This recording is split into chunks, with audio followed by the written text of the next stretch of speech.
Well, moving straight on then, the MotoGrande 1000cc's pull up onto the grid, and your top spot is the number 777 Jonathan Railton. There's Waggers, good old Grant Wagstaff on the number 71 machine, and in third spot, Julian Hughes.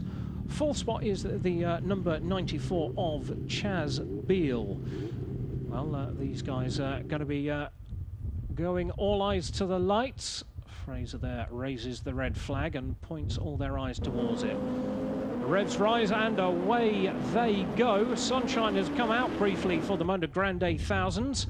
Down into the first corner. Well, it's not that surprising. National Superstock runner Jonathan Railton takes up the running. Right at the back of the grid, well, that's the number 77 machine of Dave Dibble, who appears to have shopped in his old GSX-R 1000 for a slightly better looking endurance-led machine. I think Honda Legends colours are those, Dave.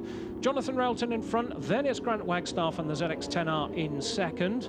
I can see Lee Rawlings' old machine, the number 20. Oh, well, that's Matt Rawlings, his brother. That will be why it's very similar. There's Dave Dibble again, and one of the RSVs.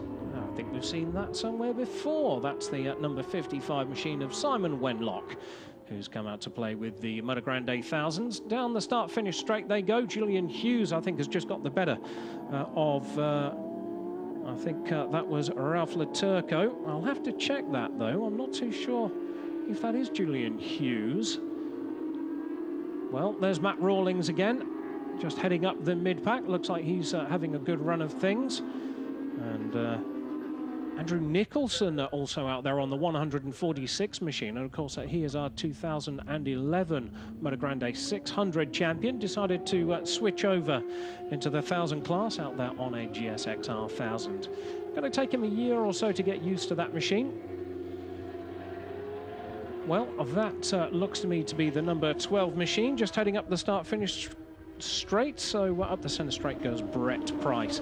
Back with our leaders, more or less so. That's the number 50 machine of Lee Weston out there within the top 5, and not a huge amount of time between all of them, you know. I think 3 seconds covers the top 6 as we see them heading down toward Agostini corner, and Lee Weston just nips up the inside of Grant Wagstaff. Greg Allsop is also in the mix as well, as Ralph Leturco tries to go around the outside, I think, I'm not sure if that was Chaz Beale on the number 4 machine. We'll have to get that confirmed. Backing it in, though, the number 777 of Jonathan Railton as he heads through into the bomb hole section of the course, so of course through Brundle Corner. There is the number 50, and of course, everybody out there on either a BMW or ZX-10R this year. Lee Weston on that yellow machine. Just behind him, Grant Wagstaff. And, it looks like we've got Kevin Allen out there again, getting a bit of practice in on the number 64. Well, a lot of focus now on Lee Weston as he straightens the machine up. Jonathan Railton, though, the complete length of the front straight between him and second place man for the moment in our MotoGrande 1000. Oh, a huge gaggle of riders. And, that is Chaz Beale. Now, I can definitely confirm it. That's certainly not Julian Hughes behind him, though, on those Dionysi leathers. And I think it's Greg Allsop, quite possibly, on that R1. There's Jonathan Railton again on the 777 machine, as he rights the bike to head down to Hamilton Corner. And again, that gaggle of other riders coming in. Ralph Leturco now getting past Chaz Beale. Oh, Andrew Fenton Copeland, and I think he tucked the front there as he was going through Agostini, and he's not a happy bunny at all. Well, that's very unfortunate, but, that bike not too badly damaged, and that'll certainly be out there again when we go to Anglesey on the 2nd and 3rd of June. Jonathan Railton, though, getting the power down on that ZX-10. Through the bomb hole he goes, and you see quite neutral through the bomb hole. It's got a dangerous place for those 1000cc's. You can lose the front going in and lose the rear coming out, sometimes in succession. Well, there is Kevin Allen again, part of the SBK City crew, and of course they are here all weekend and out in all classes as well. Dominic De Leon out in the 600s. But there is your leader, Jonathan Railton. Didn't look to be particularly confident just going into that corner then.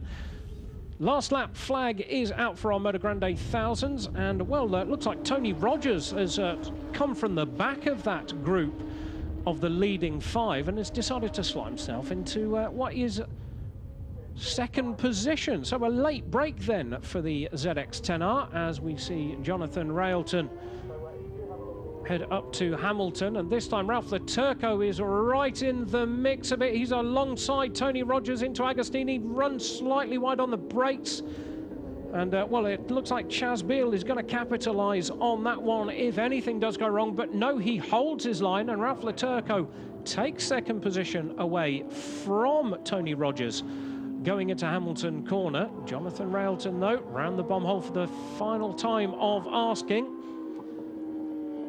Tips it through that slight dip. You can't quite catch that on the camera. You really do have to ride it to see the bomb hole as he goes around Coram for the final time. And it looks, well, it doesn't look like he's going tremendously. Oh, his hands up.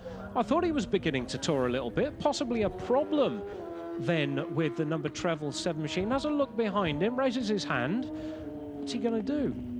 Well, he's pulled in. Well, this is the last lap. What's he pulling in for? He could have taken the win.